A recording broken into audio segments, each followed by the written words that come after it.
This PowerPoint looks at the risks of unfit-for-purpose campaign and production planning, the potential benefits of getting it right, and the recommendations which inevitably flow from them. So we start with the people who need to do the planning itself, whom we'll call, unimaginatively enough, planning managers. These are often members of the IC team, of course, and we can consider one recommendation for these folk being that they realistically map out and timetable the steps of the campaign and production process. And the reason we're recommending this is because one initial risk they would run if they didn't do so would be that they could leave themselves or other members of the team unable to turn away clients who want to give them more work than they can reasonably handle. Or possibly they could leave themselves or others who need to support the communications delivery with too little time to do the job properly.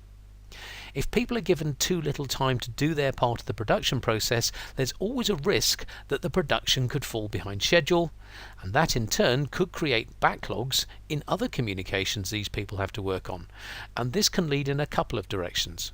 Firstly, it could mean they could end up delivering communications at a time when those messages might simply get lost in the noise of others, which would risk those communications failing and leaving employees having to work without all the information they need.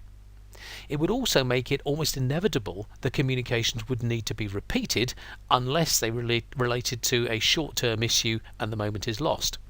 And doubling up on people's audience time would in turn mean that those people are left with less time to do other work, including the time they might need to attend to other communications.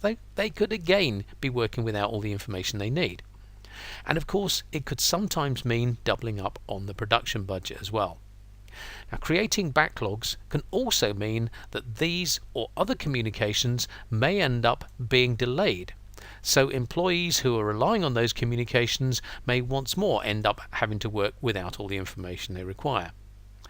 Then, if we pop back to the communication production falling behind schedule, this too can have three other knock-on effects.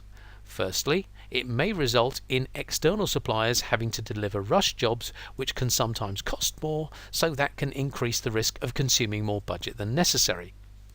And even if this isn't the case, it could still mean deadlines may be missed, which would also mean communications being delivered late, and falling behind the schedule can also mean rushing production, which can lead to information being left out, again leaving employees without all they need. Or if it's being put together in a rush and people don't have enough time to check things properly, some content may simply be wrong, which can mean employees working with inaccurate information, which inevitably increases the chances of them making mistakes.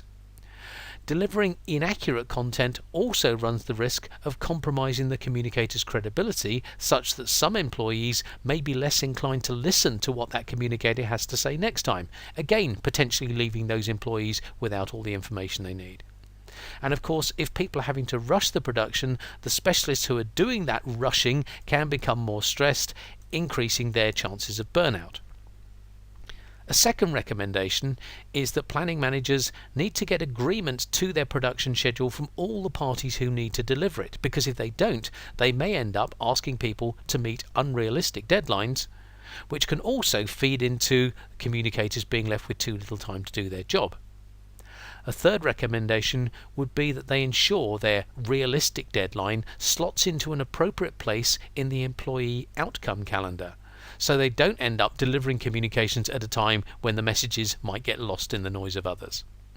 And if it's a campaign involving a sequence of communications, they also need to leave enough space between them, otherwise their audiences may not have enough time to carry out whatever's expected them each step of the way.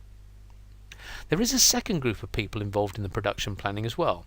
The clients, approval groups, and maybe members of the creative team, who all need to meet their SLA commitments, because if they don't, they'll likely slow down the production process, which could easily have a couple of knock-on effects. Firstly, it's going to mean the production falling behind schedule, and secondly, it can add unnecessary peaks to other people's workloads, which can then lead to those people needlessly suffering from additional stress.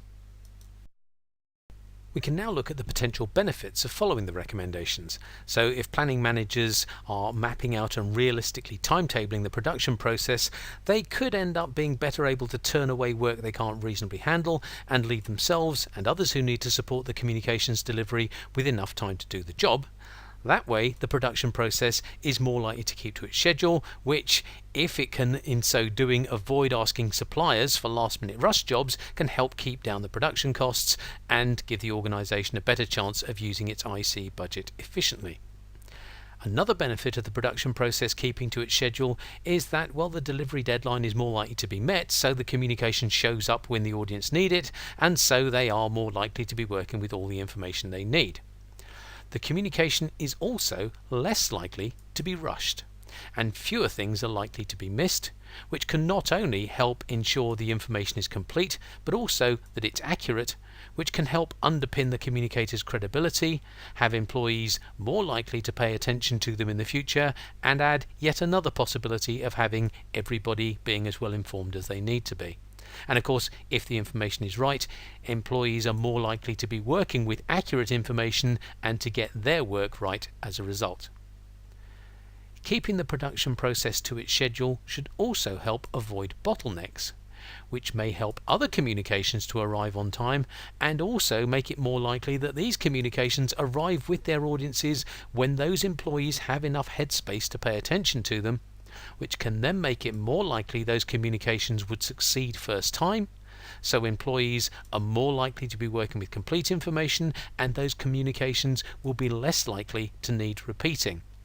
And that would mean employees have more time to attend to other communications they require, which would also give them a better chance of working with all the information they need, and that they have more time to do their other work too. And repeating fewer communications can't help but mean the IC budget gets used more efficiently. Then there's what can happen if the planning managers leave enough space between communications in a campaign. That way their audiences are more likely to have enough time to take them on board and act on them when appropriate. If these managers are also ensuring their delivery deadlines slot into appropriate spaces in the employee outcome calendar, there's a better chance of delivering communications when employees have the time to pay attention to them. And if they get agreement to the production schedule from everybody who needs to deliver it, those people are more likely to be working to realistic deadlines, which should again help ensure everybody has enough time to do the job properly. And finally, if clients and other production staff are able to meet their SLAs, that should help keep the production on track, so the process keeps to its schedule.